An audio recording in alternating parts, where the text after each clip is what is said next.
And these are the questions which are often asked. मैंने कुछ नए जो सर्कुलर्स ऐड किए हैं नॉमिनी और नॉमिनेशन के लिए, वो नए अपडेट्स हैं, इसलिए ऐड किया गया है।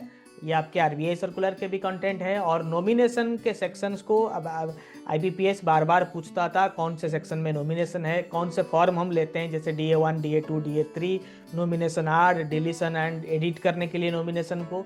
तो इसीलिए उससे हमने मिलता जुलता, उससे मतलब इंस्पायर्ड क्वेश्चन।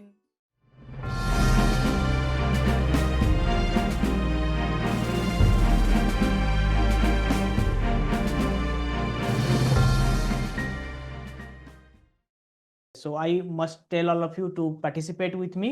तो चलिए बात करते हैं मोस्ट आस्क्ड क्वेश्चंस के बारे में। तो कुछ क्वेश्चंस जो रिसेंट डेवलपमेंट्स हुए हैं उसी से ही शुरू करते हैं with most popular questions from IBPS question bank. We are going to discuss that. What is the purpose of newly inserted section of 45ZG in RBI act? 45ZG it is in banking regulation act.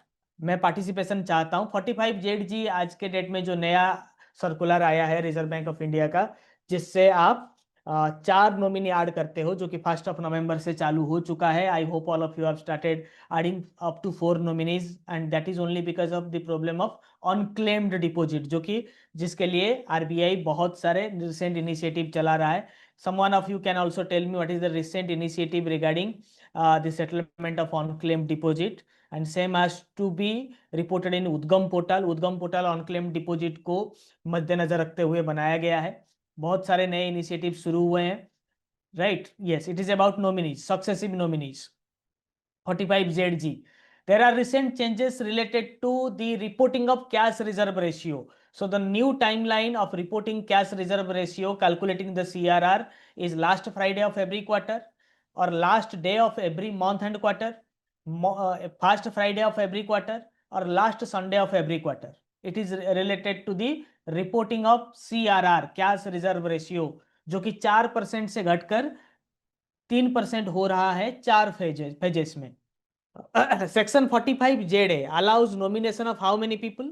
45ZA में maximum कितने लोगों को हम nominee रख सकते हैं, इसके ऊपर अभी बात हो रहा था कि 4 नॉमिनी अलाउ कर दिया गया है।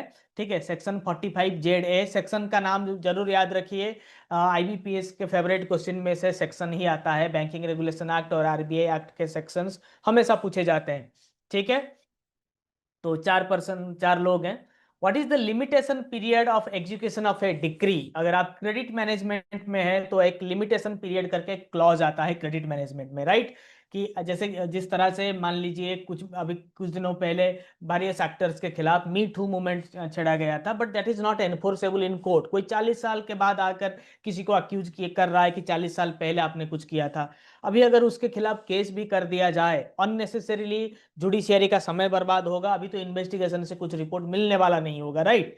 सो there should be a limitation period of everything. अगर किसी को कोर्ट में डिक्री भी होता है तो जो भी जजमेंट कोर्ट सुनाता है उसको कितने दिनों के भीतर आपको इंप्लीमेंट करना होता है, या फिर आप उसके खिलाफ केस कर सकते हो। जैसे आपके मॉर्गेजेस में if you take home loans, there are disputes with your borrower or borrower have issues with you, so when they can file a case, there should not be unlimited period to file a case. So similarly, execution of degree has to be done within 12 years from the date of decree. ठीक है? So what is the limitation period for repayment of amount held as fixed deposit to a customer? Limitation period, अगर आपको fix deposit में bank के साथ कोई dispute होता है, if you have any dispute with the bank related to your fix deposit, then you can file a suit against the bank within how many days? Or bank has some issues with the customer, then within how many days bank can file a case against him? 3 years, 12 years, 12 years from the date of demand by the depositor, or 3 years from the date of demand by the depositor?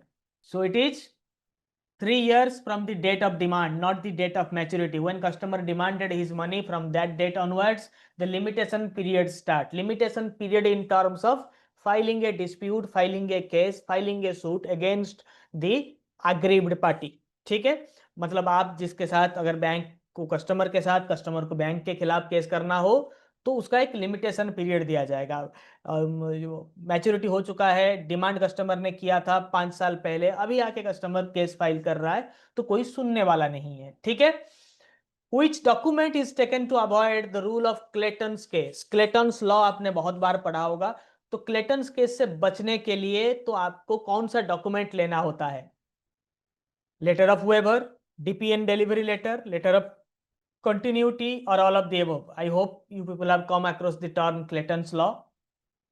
It's a very popular law. And these are the questions which are often asked. मैंने कुछ नए जो circulars add किए हैं nominee और nomination के लिए, वो नए अपडेट्स हैं, इसलिए ऐड किया गया है।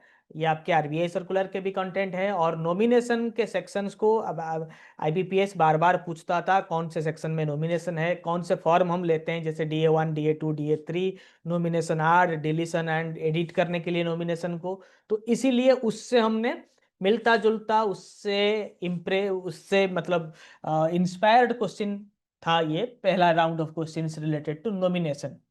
ठीक है, yes, it is letter of continuity. I hope all of you know about the Clayton's law.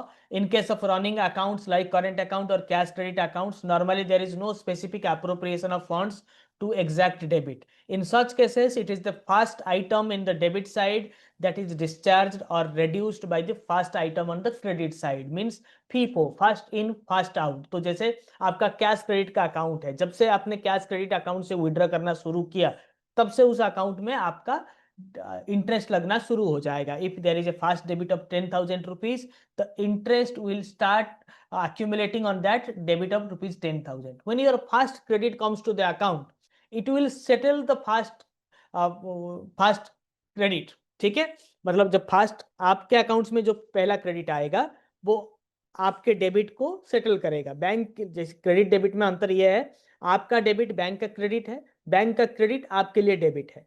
ठीक है, तो अगर आपने डेबिट किया है अपने सीसी अकाउंट से, उस दिन से आपका इंटरेस्ट शुरू हुआ। जब आपके अकाउंट में पहला क्रेडिट आप करेंगे, उस पैसे को पहले डेबिट के अगेंस्ट में ही सेटल किया जाएगा। ठीक है, so to avoid Clayton's case, irregularities in Clayton's case, FIFO में अगर आपको गड़बड़ी है तो आप लेटर ऑफ कंटिन्यूटी ले जाएंगे। Liability of guarantor is to that of the principal debtor. मतलब प्रिंसिपल डेटर कौन होता है? जो लोन लेता है, जो मेजरली लोन लिया है। His eligibility conditions doesn't match, so what you do, you ask him please go and bring the guarantor, like in the case of education loan. In education loan, who is the principal debtor? The student himself is the principal debtor. Who is the guarantor? His parents are guarantor. If the student is unable to pay his due, then who else will pay? His parents will pay, his guarantor will pay. So guarantor का जो obligation है, repayment का जो obligation है, guarantor ये नहीं बोल सकता हाँ ना मैंने गारंटी दिया था but I am not sure कि वो पैसा पे करेगा कि नहीं करेगा, आप मुझे क्यों पकड़ रहे हैं। सो इज द ऑब्लिगेशन को एग्जिस्टेंट?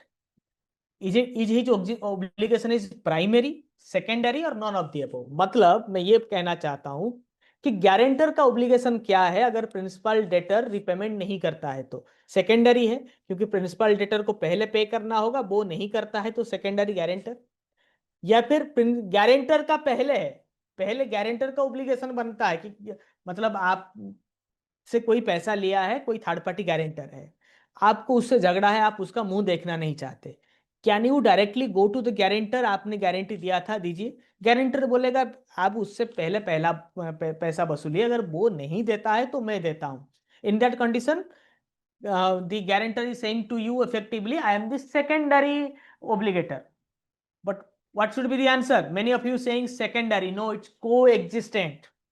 एक साथ है, दोनों पैसा देने के लिए बाध्य हैं। ठीक है, his obligation, his liability is coexistent. उसके भी सिविल में दिखाएगा, ये ओब्लिगेशन उसके भी सिविल में दिखाएगा। उसको अगर आप उसका DSCR कैलकुलेट कर रहे हो, fixed obligation to income ratio calculate कर रहे हो, if there is a guarantor, that amount will also be calculated as his obligation. That is a separate matter from where the EMI is getting debited, but it is his obligation. Anytime it can be revoked.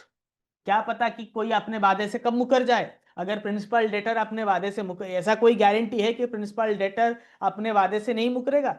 कितने boyfriend girlfriend का रिश्ता टूट जाता है, वो तो जन्मों जन्मों का वादा करते हैं, फिर भी रिश्ता टूट जाता है। Nowadays marriages are being broken, तो प्रिंसिपल डेटर अपना वादा क्यों रखे? तो इसीलिए बैंकर्स को उससे कोई लेना देना नहीं है। बैंकर्स थोड़ी किसी के ऊपर भरोसा करता है। Banks teach their customers to trust on bank, but bankers don't trust each other. Can you open a savings account of your spouse without taking a KYC? आप ये लिख देंगे मेरी बीवी है, मेरा हस्बैंड है, ठीक है, थोड़ी हम उनसे केवाईसी लेंगे? ऐसा कर सकते हो? नहीं कर सकते। सो लायबिलिटी ऑफ गारंटर इज को existent. A contract without what is void। Contract किसके बिना खोखला है? without what a contract is not to be considered as a contract. Yes, a contract without consideration is null and void. consideration होना चाहिए contract में, सामने वाला अपना रजामंदी देना चाहिए। There should be a reason for contract, there should be a means discussion, consideration and finally approval from both parties will make that contract okay। ठीक है, इसीलिए आप किसी को ब्लैंक पेपर से साइन करवा के उसका सारा प्रॉपर्टी हड़प नहीं सकते। ये मूवीज में दिखाने के लिए सही होता है, बट इफ विदाउट कंसिडरेशन आपने ब्लैंक पेपर में उससे साइन करवा लिया, अगर वो जाके कोर्ट में बोलता है सर ये सिग्नेचर ब्लैंक पेपर में था, मेरा कोई कंसिडरेशन उस पर नहीं है और कोई रीजन भी नहीं बनता है, मैं अपना सारा संपत्ति जो है हर्षित सुनील, जो अभी आप लोग वीडियो देख रहे हो, क्लास देख रहे हो अभी, आपके नाम पे करने का कोई यथार्थ नहीं है। आप धोखे से मेरे से ले भी जाओगे but there is no consideration, आपने कुछ दिया ही नहीं मुझे, आपके साथ कोई मतलब डायरेक्ट कनेक्शन मेरा था नहीं, तो क्यों मैं अपना सब कुछ आपके नाम कर दिया? कुछ तो गड़बड़ है, इसीलिए इट इज भॉयड। ठीक है,